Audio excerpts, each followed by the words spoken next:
اهدنا الصراط المستقيم. الحمد لله وكفى والصلاة والسلام على خاتم الرسل وسيد الأنبياء وعلى آله وأصحابه الأتقياء.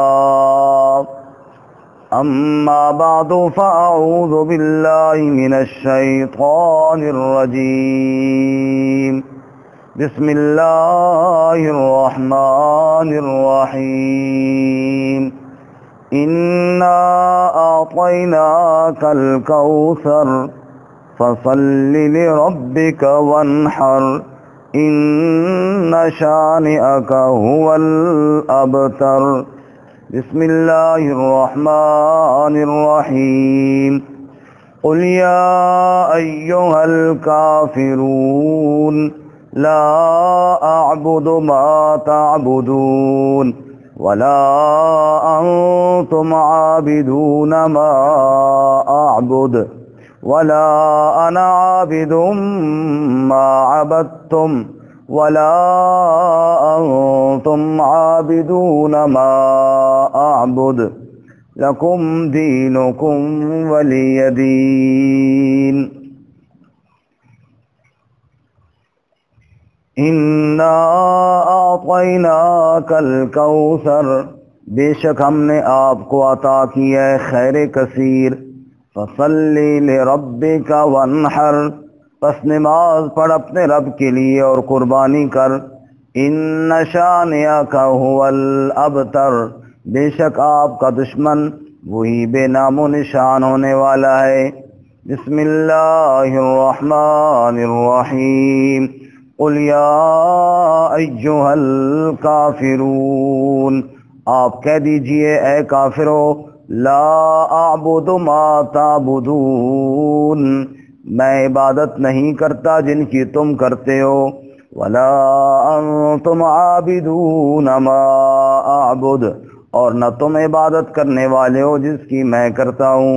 ولا انا عابد ما عبدتم، اور نہ میں عبادت کرنے والا ہوں جن کی تم عبادت کرتے ہو. ولا انتم عابدون ما اعبد، اور نہ تم عبادت کرنے والے ہو جس کی میں کرتا ہوں. لکم دینکم ولی دین، تمہارے لیے تمہارا دین اور میرے لیے میرا دین. سبحان ربک رب العزت عما یصفون وسلام علی المرسلین والحمد للہ رب العالمین. اللہم صل علی محمد وعلی آل محمد کما صلیت علی ابراہیم وعلی آل ابراہیم انک حمید مجید. اللہم بارک علی محمد وعلی آل محمد كما باركت على إبراهيم وعلى آل إبراهيم إنك حميد مجيد. معزز سامعین، سورۃ الکوثر اور سورۃ الکافرون آپ کے سامنے تلاوت کی ہیں. اللہ رب العزت ان کے مطابق صحیح بیان کی توفیق عطا فرمائے اور ہمیں قرآن و سنت پر عمل کرنے کی توفیق عطا فرمائے. سورۃ الکوثر سے لے کر اب آخر تک ان سورتوں کا بہت خوبصورت ربط اور جوڑ بیان فرمایا گیا ہے.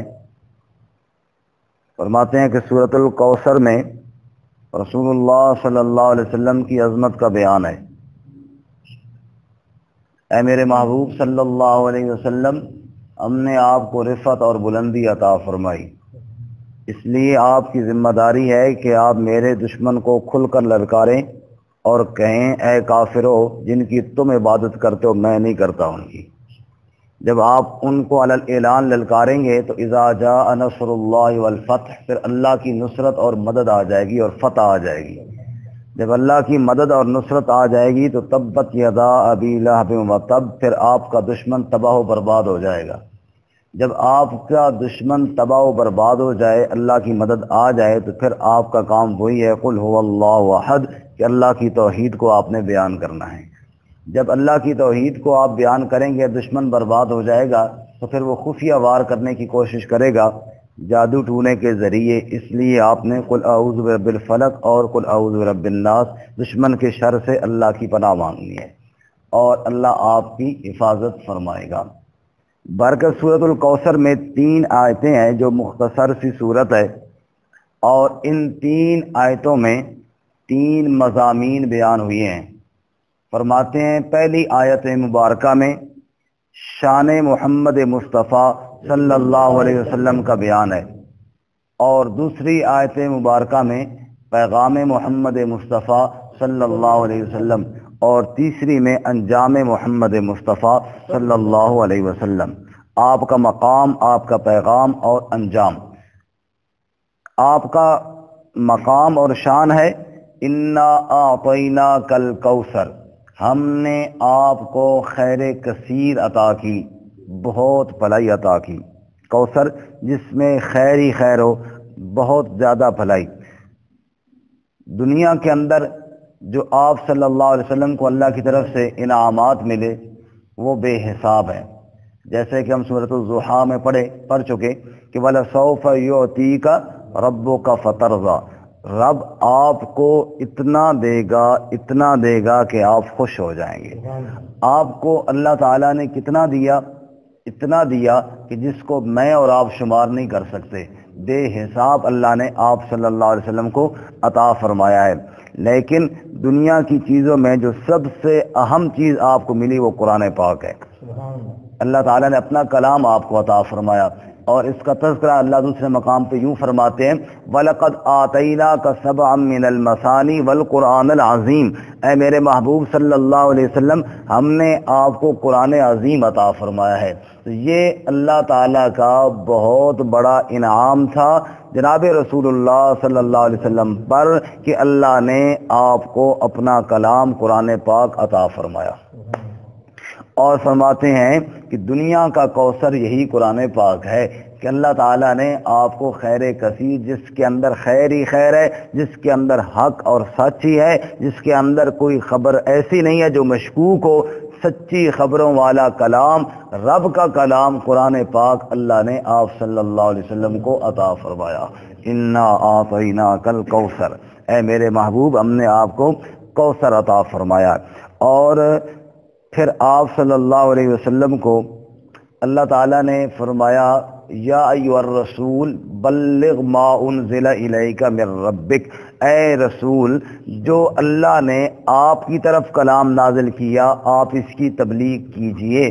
چنانچہ اللہ کے نبی صلی اللہ علیہ وسلم نے اللہ کی کتاب کی تبلیغ کا حق ادا کر دیا۔ تو دنیا کا کوثر کیا ہو گیا؟ قرآن کریم۔ اس کے علاوہ بھی جو بھی آپ صلی اللہ علیہ وسلم کو اللہ نے عطا فرمایا وہ سب خیر کثیر میں شامل ہے، لیکن ان میں سب سے اعلیٰ، سب سے عرفہ، سب سے اونچا، سب سے بلند شان والا وہ کیا ہے؟ اللہ کا قرآن، اللہ کا کلام ہے جو اللہ نے آپ صلی اللہ علیہ وسلم کو عطا فرمایا۔ اللہ پوری امت کو کتاب اللہ کے ساتھ جڑنے کی توفیق عطا فرمائے۔ اور یہ واقعی اللہ کا کلام، آج آپ دیکھیں کہ دن بدن نئے سے نیا فتنہ آ رہا ہے، اور ان سے نکلنے کا حل وہ کتاب اللہ ہے۔ آج اگر کوئی کہتا ہے کہ ہمیں اتفاق کرنا چاہیے تو اتفاق صرف اللہ کی کتاب پر ہو سکتا ہے۔ وَاعْتَصِمُوا بِحَبْلِ اللَّهِ جَمِيعًا وَلَا تَفَرَّقُوا، فرمایا اللہ کی اس رسی یعنی قرآن کریم کو مضبوطی سے تھامو اور فرقہ بندی سے نکل آؤ۔ تو فرقہ بندی سے نکلنے کا ذریعہ واحد کیا ہے؟ اللہ کی کتاب، اللہ کا قرآن پاک ہے، اور یہ اللہ نے آپ صلی اللہ علیہ وسلم کو عطا فرمایا۔ تو دنیا کا کوثر کیا ہو گیا؟ قرآن پاک۔ مراد خیر کثیر ہے، یہ ذہن میں رکھنا، صرف قرآن مراد نہیں، جو بھی اللہ نے آپ کو بھلائیاں عطا فرمائیں، نعمتیں عطا فرمائیں، رحمتیں عطا فرمائیں، برکتیں عطا فرمائیں، وہ سب کیا ہے؟ کوثر میں شامل ہے۔ اچھا، آخرت کے اندر بھی اللہ تعالیٰ نے نبی صلی اللہ علیہ وسلم کو بہت کچھ عطا فرمایا، وہ بھی کوئی محدود نہیں ہے۔ آخرت کے اندر بھی اللہ تعالیٰ نے بے شمار، اللہ نے اپنے محبوب صلی اللہ علیہ وسلم کو رحمتیں، برکتیں، نعمتیں عطا فرمائی، وہ بھی سب اس میں شامل ہیں۔ لیکن آخرت کی سب سے بڑی وہ جو آپ کو عطا فرمائی وہ حوض کوثر ہے۔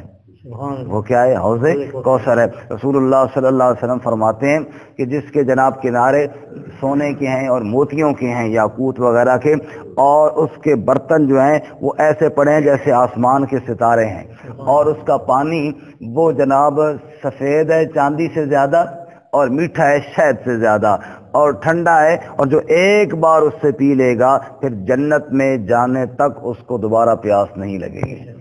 ساقی کوثر بنایا اللہ نے ہمارے نبی صلی اللہ علیہ وسلم کو، ورنہ آخرت کے اندر انعامات تو اللہ نے اور بھی بہت عطا فرمائے۔ مقام شفاعت کبریٰ وہ بھی اللہ نے آپ صلی اللہ علیہ وسلم کو عطا فرمایا کہ جب سورج سر پہ آئے گا اور ہر کوئی پریشان ہوگا تو جو سفارش کے لیے آگے بڑھے گا وہ کون ہوں گے؟ ہمارے نبی صلی اللہ علیہ وسلم ہوں گے، شافع محشر ساقی کوثر صلی اللہ علیہ وسلم۔ تو یہ اللہ نے آپ صلی اللہ علیہ وسلم کو مقام عطا فرمایا۔ وہ ساری باتیں خیر کثیر میں کوثر میں شامل ہیں، لیکن ان میں بڑی چیز حوض کوثر ہے جو آپ صلی اللہ علیہ وسلم کو عطا ہوگی۔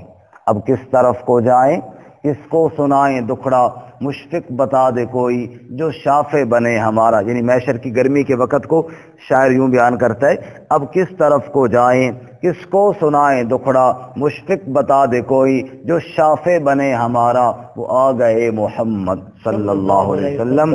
براق ہے سواری اٹھی صدا حشر سے، قربان شاہ سوارا جبرائیل وہ فرشتہ جو سید ملائکہ کا تھامے ہوا ہے باغیں، دیکھو عجب نظارہ دربار جا رہی ہے حضرت کی یہ سواری، جا کر کرے شفاعت اب بخش دے غفارا۔ تو میں یہ عرض کر رہا ہوں کہ اللہ نے آخرت میں بہت نعمتیں عطا فرمائی، جتنی عطا فرمائی ان کا بھی ہمیں ادراک نہیں ہے، لیکن یہ ساری چیزیں جو آپ کو ملائیں دنیا میں بھی اور آخرت میں بھی، ان کا نام اللہ نے رکھا الکوثر۔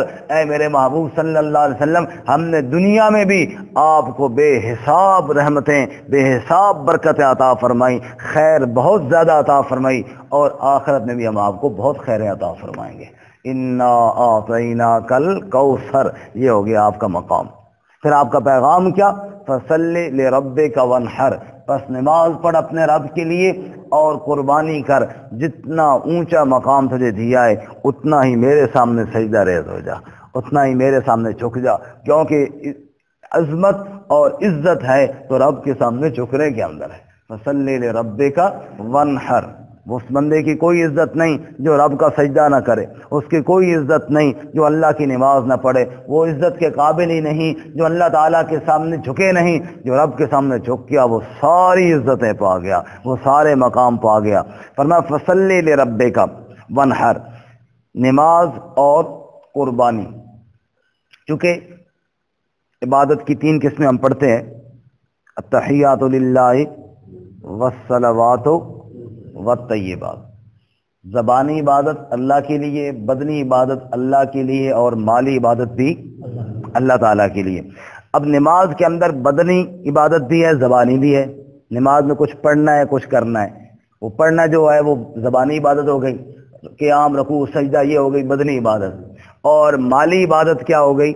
قربانی وانحر میں۔ تو گویا کہ نماز اور قربانی کا ذکر کر کے تینوں قسم کی عبادتوں کا ذکر فرما دیا۔ فرمایا کہ ساری عبادتیں کس کے لیے ہونی چاہیے؟ اللہ تعالیٰ۔ جس اللہ نے یہ مقام عطا فرمایا، اب آپ کی ذمہ داری یہ ہے کہ عبادت صرف اللہ تعالیٰ کے لیے کرنی ہے۔ اسی طرح بعض عبادات ہیں جن کا تعلق دل کے ساتھ ہے، جیسے دل کے اندر اخلاص ہونا چاہیے۔ اب اخلاص ظاہراً پتہ نہیں چلتا، نہ رکوع سے، نہ سجدے سے، نہ کسی اور عبادت سے۔ اخلاص کا تعلق صرف کس کے ساتھ ہے؟ صرف دل کے ساتھ ہے، وہ اللہ ہی جانتا ہے اور کوئی جان نہیں سکتا۔ الاخلاص سر من سری، حدیث قدسی میں ہے کہ اللہ فرماتے ہیں اخلاص یہ میرا ایک راز ہے جس کو میرے علاوہ اور کوئی نہیں جانتا۔ کوئی نہیں جانتا کہ کون اخلاص والا ہے اور کون اخلاص والا نہیں ہے، صرف کون جانتا ہے؟ اللہ تعالیٰ۔ تو اخلاص کا تعلق دل کے ساتھ ہے۔ اسی طرح امید اور خوف، اللہ تعالیٰ کی ذات سے مایوس نہیں ہونا، امید رکھنی ہے، اس کا تعلق بھی کس کے ساتھ ہے؟ بولے نا جی، دل کے ساتھ ہے۔ اور اسی طرح خوف، اللہ تعالیٰ کا ڈر، اس کا تعلق بھی کس کے ساتھ ہے؟ دل کے ساتھ۔ تو یہ قلبی عبادات ہیں۔ اسی طرح اللہ تعالیٰ کی محبت یعنی جو بھی عمل کرنا ہے اللہ کی محبت کے جذبے کے ساتھ کرنا ہے. نماز پڑھنی ہے تو مصیبت سمجھ کر نہیں, قربانی کرنی ہے تو مصیبت سمجھ کر نہیں, زکوٰۃ دینی ہے تو جان چھڑانے کے یار یہ اب کیا کریں, ایسا نہیں, بلکہ ایک شوق ہو, ایک محبت ہو اور ایک جذبہ ہو. رب کے نام پہ قربانی کرنی ہے, رب کے نام پہ زکوٰۃ دینی ہے, میں مسجد جا رہا ہوں اللہ کی نماز پڑھنے کے لیے, ایک جذبہ ہو, ایک شوق ہو, تو یہ ہے محبت. اس کا تعلق بھی کس کے ساتھ ہے؟ دل کے ساتھ ہے. اسی طرح توکل اور بھروسہ, اللہ کی ذات پر یقین اور توکل, اس کا تعلق بھی کس کے ساتھ ہے؟ دل کے ساتھ ہے. تو دل کا تعلق بھی اللہ کی طرف ہو, اور زبان بھی پکارے تو اللہ کی پکار کرے, بدن بھی جھکے تو اللہ کے سامنے جھکے, اور مال بھی دیا جائے تو کس کے نام پر دیا جائے؟ اللہ تعالیٰ کے. یہ ساری چیزیں ملیں گی تو بنے گی عبادت. فصلی لربک وانحر, اے میرے محبوب نماز بھی رب کے لیے, قربانی بھی اللہ تعالیٰ کے لیے. عبادت گویا کہ صرف اللہ تعالیٰ کے لیے. یہی آپ صلی اللہ علیہ وسلم کا پیغام ہے. عبادت کی مفسرین نے بڑی خوبصورت تعریف کی ہے. عربی میں بڑی لمبی تعریف ہے, میں اس کو اردو ترجمہ کرتا ہوں. گویا کہ دو چیزیں, دو صفتیں ہیں. عبادت معبود کے لیے دو صفتوں کے ماننے کا نام ہے. نمبر 1 علم, نمبر 2 قدرت. میں نے نماز پڑھی تو میرے معبود کو میری اس عبادت کا علم ہے. اتنا علم ہے کہ صرف ظاہری رکوع سجدے نہیں, میرے دل کی نیت کو بھی وہ جان رہا ہے. یہ ہے پہلی صفت معبود کے لیے کہ اس کو کیا ہو؟ علم ہو. معبود کو کیا ہو؟ علم ہو. اگر معبود کو علم نہیں تو پھر وہ عبادت کے لائق ہی نہیں. معبود صاحب کو اگر علم ہی نہیں, کوئی ایسا معبود بنائے, کسی ایسے کے سامنے جھک رہا ہے, کسی ایسے سے مانگ رہا ہے کہ اس کو پتہ ہی نہیں ہے, تو پھر اس کی وہ معبود بننے کے قابل نہیں. معبود وہ ہوتا ہے جس کو اپنے عابد کی عبادت کا کیا ہو؟ علم ہو. دوسری صفت یہ ہے قدرت. دوسری صفت کیا ہے؟ قدرت, کہ وہ اس عبادت پر جزا یا سزا دینے پر قادر بھی ہو, اور نفع یا نقصان دینے پر قادر بھی ہو. تو علم والی ذات بھی اللہ کی اور قدرت والی ذات بھی اللہ تعالیٰ. اس لیے معبود بھی صرف کون ہے؟ اللہ تعالیٰ. تو اس لیے فرمایا رب کے لیے نماز اور قربان. نہر کہتے ہیں اونٹ کو جو کھڑے کھڑے چھرا مارتے ہیں نا, آپ نے دیکھا ہوگا, تو وہ اس کی جناب رگ کٹ جاتی ہے تو یہ آسانی کے ساتھ ذبح ہو جاتے ہیں. ایک ہوتا ہے ذبح جو لٹا کر چھری کے ساتھ کرتے ہیں, ایک ہوتا ہے نہر جو کھڑے کھڑے کر دیتے ہیں. تو فرمایا کہ نہر مراد قربانی ہے. رب کے لیے نہر کر, یعنی رب کے لیے قربانی کر. قربانی بھی اللہ کے لیے. رسول اللہ صلی اللہ علیہ وسلم کو ایک اور مقام پر اللہ تعالیٰ نے یوں فرمایا, قل ان صلاتی و نسکی و محیای و مماتی للہ رب العالمین لا شریک لہ و بذالک امرت وانا اول المسلمین. آپ کہہ دیجئے میرے محبوب, ان صلاتی میری نماز, و نسکی میری قربانی, و محیای میری زندگی, و مماتی اور میری موت, للہ سب کس کے لیے ہے؟ اللہ. سب اللہ کے لیے. رب العالمین لا شریک لہ, اس کا کوئی شریک نہیں. وبذالک امرت, اور مجھے اسی بات کا حکم دیا گیا ہے. وانا اول المسلمین, اور میں اول نمبر کا فرما بردار. مجھے حکم دیا گیا, میں اس کی فرما برداری کرنے والا ہوں. تو فصلی لربک وانحر. اگلی آیت میں انجام ہے جی, ان شانئک هو الابتر, بے شک آپ کا دشمن بے نام و نشان ہونے والا ہے. رسول اللہ صلی اللہ علیہ وسلم کے جو نرینہ اولاد تھی بچپن میں فوت ہو گئی. آپ صلی اللہ علیہ وسلم کی بیٹیاں کتنی تھیں؟ 4. حضرت سیدہ زینب رضی اللہ تعالیٰ عنہ, حضرت سیدہ رقیہ رضی اللہ تعالیٰ عنہ, حضرت سیدہ ام کلثوم رضی اللہ تعالیٰ عنہ, حضرت سیدہ فاطمہ الزہرا رضی اللہ تعالیٰ عنہ. اور آپ صلی اللہ علیہ وسلم کے بیٹے 3, آپ کے بیٹے قاسم رضی اللہ تعالیٰ عنہ, آپ کے بیٹے ابراہیم رضی اللہ تعالیٰ عنہ, اور آپ کے بیٹے عبداللہ. عبداللہ کے 2 لقب ہیں, طیب اور طاہر. طیب اور طاہر. آپ صلی اللہ علیہ وسلم پیار سے طیب کہتے تھے, حضرت خدیجہ پیار سے طاہر کہتی تھی. بلکہ یہ آپ صلی اللہ علیہ وسلم کے 3 بیٹے جو بچپن میں ہی فوت ہو گئے. جب ابراہیم فوت ہوئے نا, مکے والے مشرکین ہنسے اور کہنے لگے نعوذ باللہ ابتر ہے جی, ابتر اس کو کہتے ہیں جس کی نسل ختم ہو جائے اور بعد میں اس کا ذکر کرنے والا کوئی نہ ہو، نعوذ باللہ۔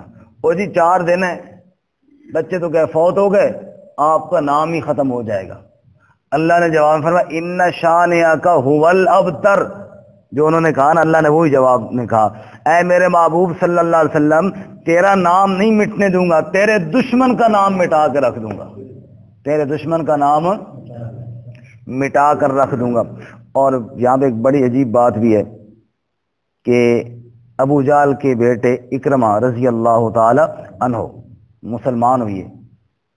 جب مسلمان ہوئے نا تو اس کے بعد صحابہ کرام نے ایک دوسرے کو تعارف کروایا اور کہا کہ یہ دیکھو جی ابو جہل کا بیٹا مسلمان ہو گیا۔ تو جب ہر ایک نے ابو جہل کا بیٹا کے ساتھ تعارف کروایا تو اکرمہ نے نبی صلی اللہ علیہ وسلم سے کہا کہ اپنے صحابہ کو منع کریں کہ آج کے بعد مجھے ابو جہل کا بیٹا نہ کہا کریں۔ آپ نے فرمایا تو ہے جو ابو جہل کا بیٹا؟ کہا جی وہ تو صحیح ہے، لیکن اب میں نہیں چاہتا کہ آپ کا جو دشمن تھا میرے نام کے ساتھ اس کا تعارف کروا کے میرا نام تعارف کروایا جائے، بس کہا کریں اکرمہ بن اسلام، اسلام کا خادم اور سپاہی اکرمہ آ گیا ہے جی۔ اللہ نے فرمایا ان شانئک ھو الابتر، باقی تو دور کی بات تو بعد میں ہے نا، آج تو ابو جہل کا نام گیا ہی گیا نا، لیکن باقی اتنا دور نہیں جانا، سگا بیٹا بھی باپ کا نام کہہ کر رہنے دو جی۔